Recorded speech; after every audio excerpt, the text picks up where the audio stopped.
those who have done most or the best work for fraternity between nations, for abolition of standing armies, and for upholding of peace commons.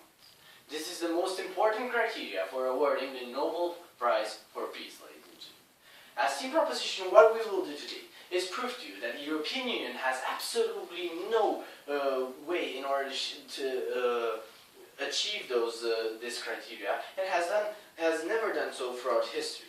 What we will show you today in our two constructive points is that the European Union failed to meet most of these criteria in its history. Our case shall be structured into two major constructive points. In the first point, I'll talk about external affairs and how the European Union dealt with external factors in response to certain situations, and how those exact responses are exactly contravening to the fundamental principles of the Nobel Peace Prize award. Now, in my second point, after proving to you that on an external level, on the interaction with the world, the European Union has failed to meet the criteria, in my second point I'll talk about the internal affairs of the European Union, how on an internal level, the European Union fails to meet that criteria too, and how exactly there is absolutely no reason why the Nobel Peace Prize should have been awarded whatsoever to the European Union. So let's move exactly into the constructive. So now my first point about the external affairs of the European Union. Now, the criteria I have previously stated and all the other minor criteria in order to give the Nobel Peace Prize to a certain entity or to a certain individual is that that entity or that individual has to take all his life non-military actions, 100% non-military actions, and all the time support non-violent and non-military action in order to solve a problem. Now, what we see today is that if the European Union truly received that prize for real and deserved that prize, that means that the European Union should have never, but absolutely never, had any military action. Always should never supported any sort of military action whatsoever. Always should have been against them, and always should try to solve the problems through political discourse and for non-violent action in general. But that is not true, ladies and gentlemen. It's factually wrong. We can see that the European Union states had multiple actions in multiple war zones throughout the world in the last decades. We can see Iraq, Kuwait, Afghanistan, and the Arab Spring, and the examples can go on each country and individual. But in those specific places, multiple countries of the European Union, members of NATO, have acted militarily there. And team opposition may come up and say, well, you know, those were specific countries, not the European Union. Those were specific countries, and it does not apply to the European Union. So I'll explain the concept of representativity for the European Union. In the moment in which you join the European Union, you become a representative of that exact union. Everywhere you go in the world, you speak on your behalf and on the behalf of the European Union to a certain extent. Because when you take a certain position against or pro something, you take essentially a foreign policy. A foreign policy that applies to all the European Union when it comes to war, ladies and gentlemen. Because we can see that there were no, when it was about war, going to war in Iraq and Afghanistan and so on and so forth, mostly all of the European countries went to war there. And we see that they represented essentially the European Union. And the European Union was perceived as being there.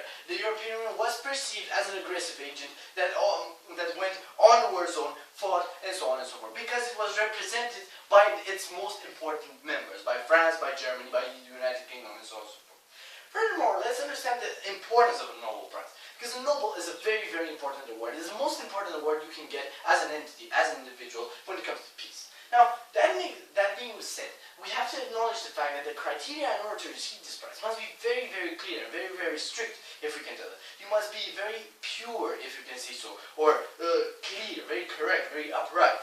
And the very existence of this debate, the very existence of the fact that we can debate on the fact whether the European Union deserved or not, because of the fact that there are so many arguments against the European Union, we see that that alone is a reason for which the European Union shouldn't have received the Nobel Peace Prize. Because the Nobel Peace Prize is something that emanates purity, ladies and gentlemen. It says, look, this person, this entity has done only good things all his life, only things that protect peace and stand for peace. And we see that the European Union did not do that. So only for this reason, we shouldn't have given the Nobel Prize to the European Union. We should approve this motion. Now moving on to my second point about the internal affairs of the European Union. After making clear that at an external level, the European Union failed to meet the criteria necessary to receive a deserved Nobel Peace Prize, we'll have to look at what happens inside the European Union. And I have two sub-points here. I'll first talk about the standing armies and how I stated previously, when I mentioned the criteria, the abolition of standing armies was a very important criteria in receiving the Nobel Peace Prize. And my second sub-point would be about fraternity between nations and how exactly the European failed dramatically when it comes about fraternity between nations. Now, first sub-point about standing armies. As an objective observer, I can see today that what I should expect when I heard the fact that the European Union received the Nobel Peace Prize is that the European Union shouldn't have standing armies at all, should be only about political discourse and so on and so forth. What truly happens is the fact that the United Kingdom and France and many other countries throughout the European Union keep raising their military budget, keep making more military actions, keep being more prone to go to war than before, ladies and gentlemen. We can see that the United Kingdom has gladly intervened in the Arab Spring with bombings in northern Africa. We see that the United Kingdom and France and all the NATO members have gladly went to Afghanistan to war, to Iraq to war. We can see that the United Kingdom increases its military budget year after year after year after year. That is not the stance you should take when you were given a Nobel Peace Prize. That is not the stance you should. With that stance, you shouldn't receive a Nobel Peace Prize. You should receive a Nobel Peace Prize when you decrease your military budget year after year after year. What we can see is François Hollande, the French president, recently declared that he is ready to strike on Syria at any time because they have crossed the line and they must be punished, ladies and gentlemen, quote unquote. So we see today that the European Union doesn't have the attitude necessary to receive a Nobel Peace Prize. The European Union is not the entity that should receive a Nobel Peace Prize when its most important representatives are so pro-war, ladies and gentlemen. And another point, the next point, after making clear that even for the standing armies point, the European Union should never have received the Nobel Peace Prize, we will talk about fraternity. Two points here. Firstly, the European Union should take no merit for the fact that the economical environment between countries prevents war. Because the opposition may come up and say, but there's no war and it can't be any war because of economical environment introduced by the European Union, ergo we shouldn't approve this motion. False. The economical environment would have been there anyway, because we can see that this happens on a global level. Any developed country, or almost developed country, on this planet will not ever declare war towards a different country. Will not ever declare war to another developed country. All wars on this planet right now happen between developed countries and irrational agents, or between underdeveloped countries. So we see that this is no merit to the European Union. Furthermore, fraternity is more than the absence of war, and is more than trade, import, export, infrastructure, or shaming. No, fraternity is acceptance, and we can see that xenophobia is a very, very big problem, ladies and gentlemen, in the European Union. Fraternity is acceptance, ladies and gentlemen. Fraternity